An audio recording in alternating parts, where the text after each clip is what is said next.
দর্শক, এবার আমরা আপনাদেরকে জানাবো অসাধারণ একজন ব্যক্তির কথা। মাসে তার আয় 40,000 টাকা। লাখ লাখ টাকা ব্যয় করে বোনদের বিয়ে দিয়েছেন। মাসে অন্তত একবার বিদেশে যান। বেনসন ছাড়া অন্য কোনো সিগারেট খান না, অথচ পেশায় তিনি একজন ভিক্ষুক। বহুরূপে এই ভিক্ষুকের প্রতারণার কথা জানাচ্ছেন সানজিদ আহমেদ। ক্যামেরায় ছিলেন আল মাসুম সবুজ।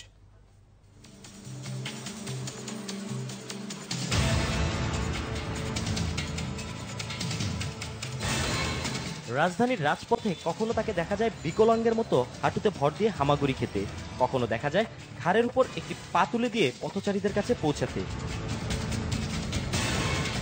লক্ষ্য একটি, মানুষের সহানুভূতি অর্জন। আসলে এই সবই কিন্তু প্রতারণার অংশ।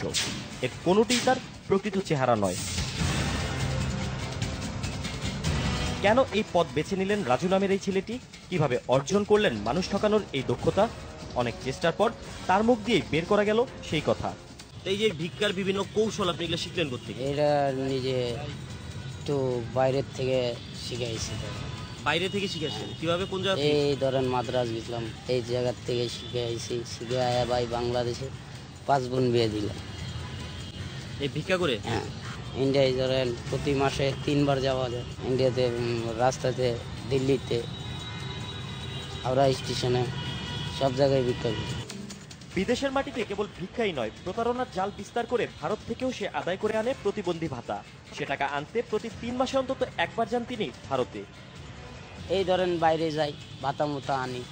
কিসের ভাতা? এই প্রতিবন্ধী ভাতা আনি। কোথা থেকে? এই ইন্ডিয়ার থেকে। ইন্ডিয়ায় তুমি প্রতিবন্ধী ভাতাও পাও? হ্যাঁ। তোমার তো এখানে কোনো কাগজ কলমে নামই নাই, তুমি নাম ওই জায়গায় নাম আছে। ওখানে নাম আছে? হ্যাঁ, ওই জায়গায় প্রতিবন্ধী। ইন্ডিয়া থেকে কত টাকা পাও? ইন্ডিয়ার থেকে যেটা পাই ওটা বোন খরচ হয়ে যায়, মা খরচ হয়ে যায়। বোনের খরচ পার খরচ হয়ে যায়। ওইটা থেকে পাই 20,000 টাকা। প্রতারণা হলেও এই পথে অর্জন কিন্তু তার একেবারে কম নয়, বরং অনেকের জন্য তার রীতিমতো ঈর্ষণীয়। ইনকাম হয় কেমন তোমার? ইনকাম ভালো হয় ভাই, 30-40 পাই। মানে 30,000-40,000 টাকা পাই প্রতি মাসে ইনকাম পাই। রাজুর বাড়ি বগুড়ায়। প্রতিবন্ধী সেজে বিএনপির সিনিয়র ভাইস চেয়ারম্যান তারেক রহমানের চোখে পর্যন্ত ধুলা দিয়েছেন। আদায় করেছেন চিকিৎসা ভাতা সহ বগুড়ায় 50% জমি। বগুড়ায় ধরেন গলির ভিতরে ঢুকতে 3টা গাড়ি ঢুকছিলেন, 4টা গাড়ি আইছিলেন। পরে ঢুকতে দেখি তারেক রহমান নেই। পরে ধরেন 2 ঠ্যাং আমার ঘাড়ে।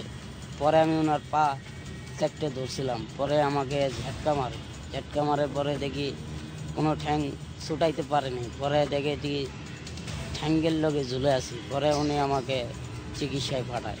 পরে উনি আমাকে আয়া চিকিৎসার থেকে আয়া পরে 50 শতক জায়গা দিছিলেন, এক বুড়িরে দিছিলেন 10 শতক দিয়ে। পরে সব আওয়ামী লীগের মান্নান লয়ে গেছে। তো তোমার কিভাবে, তোমার কাছে জায়গা নিল কেমনে? হে ধরেন মেলা কিল গেটটি বোন আটকে দিছিলেন। বোনদের আটকে দিছে? হ্যাঁ, পরে যাই বোনদের আটকে দলিল নিয়ে গেছে তোমার কাছ থেকে?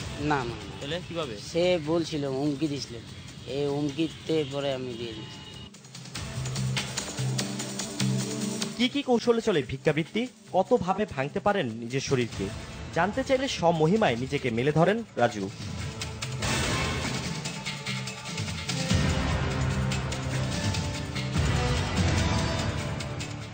গত 8 বছর ধরে দেশ বিদেশে চলছে রাজুর এই প্রতারণা ভিত্তিক ভিক্ষাবৃত্তি।